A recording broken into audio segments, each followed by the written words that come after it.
अस्सलाम वालेकुम। मेरा नाम डॉक्टर उमर फ़ारूक है। आज हम बात करेंगे एपिलेप्सी यानी मिर्गी के बारे में।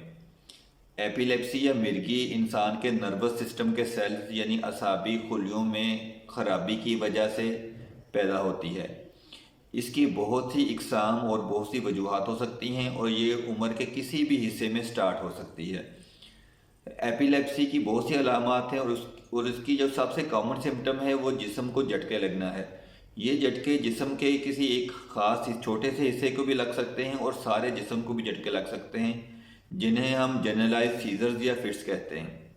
इन झटके लगने के दौरान बाज़ औक़ात मरीज़ बेहोश भी हो जाता है और मरीज़ के मुंह से झाग निकल सकती है या उसकी ज़ुबान उसके दांतों के नीचे आ सकती है और बाज़ औक़ात मरीज़ का स्टूल या यूरिन भी पास हो जाता है।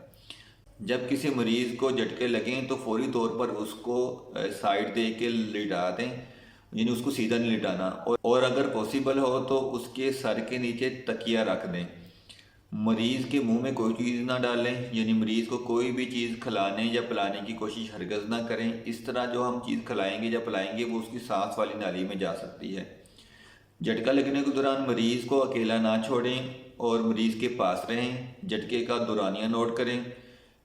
मरीज़ को कुछ जूता या जुराब वगैरह ना सुंघाएं। फौरी तौर पर किसी एमरजेंसी सर्विस को कॉल करें या डॉक्टर से रजू करें। अक्सर तो हमारे गांव में या किसी रिमोट एरिया में इस मर्ज़ को भूत प्रेत या साया समझा जाता है और इस वजह से इसका इलाज नहीं करवाया जाता। अगर एपिलेप्सी यानी मिर्गी के मरीज़ का बाकायदा प्रॉपर इलाज करवाया जाए तो 80% से ज़्यादा मरीज़ वो होते हैं जो अपनी नॉर्मल लाइफ गुजार सकते हैं। इसलिए मिर्गी यानी एपिलेप्सी के मरीज़ का प्रॉपर इलाज करवाएं और झटका लगने के दौरान जो मैंने एहतियाती तदाबीर बताई हैं जो वो उस पर अमल करें। बाकी आज के लिए इतना ही। अपना और अपने प्यारों का बहुत सा ख्याल रखें। अल्लाह ताला हमारा हामी नासिर हो। अल्लाह हाफिज़।